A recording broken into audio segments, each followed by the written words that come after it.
This is probably Europe's most dangerous refugee camp. It is located atop a former landfill in Vučjak, which is part of the city of Bihać in northwestern Bosnia. Croatia and thus the EU is just a few kilometers away. Marsh gas is rising through cracks in the thin layer of soil that separates the camp's inhabitants from years of garbage. The groundwater is poisonous. According to inhabitants, the area is snake-infested too. Bosnian authorities force 800 refugees to dwell here. Their only water supply is through tanks. The first toilets were installed just a few days ago. To date, there is no electricity. Medical care is haphazard at best.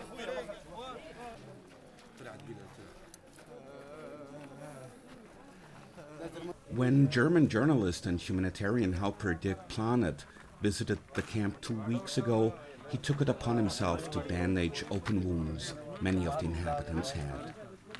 Food, too, is a problem. The Red Cross serves 2 meals per day. Some inhabitants say they always have to go hungry. There is nothing in this situation that could not have been helped. Yet this camp is the last stage in an escalation in Europe's second bottleneck for refugees after the Mediterranean. And while this camp is not as deadly as the sea, it is bad enough. Thousands of refugees are waiting for a chance to cross into Croatia in the nearby city of Bihać or the town of Veliki Kladuša. They had hoped that it would be easier here than through Hungary, which has sealed off its borders a long time ago. But Europe wants to keep refugees out at all costs. Croatian border police make it as hard as they can for people to cross into the EU, quite often by illegal means. 5 days ago, I go to Croatia. Croatian police catching me and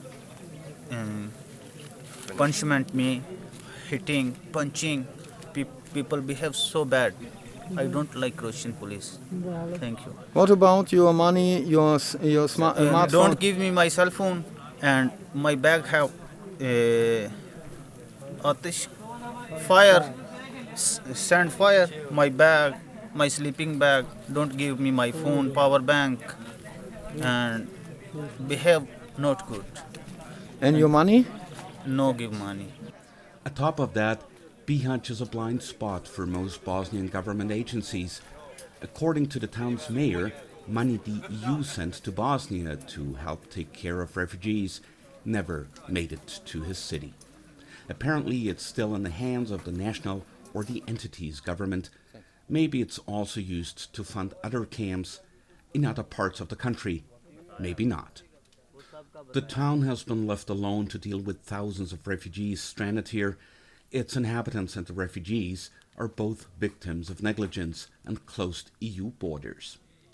It was just a question of time before the situation would erupt, and thousands of refugees whose only legal activity is basically to wait and who are not taken care of, there is bound to be a troublemaker or two. A couple of weeks ago, there were several fights between locals and some refugees in the city center of Bihać.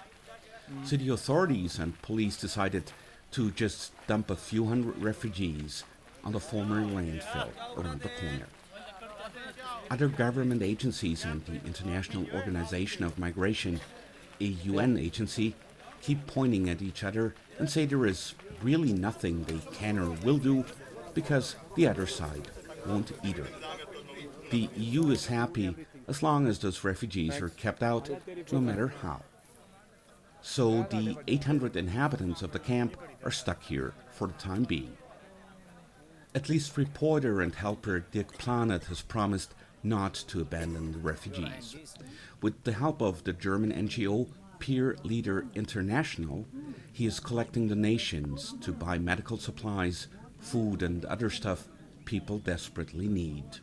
And he's doing his best to create public pressure so Bosnian authorities or the EU finally take measures to relocate the 800 refugees in Vučjak and to disband Europe's most dangerous refugee camp.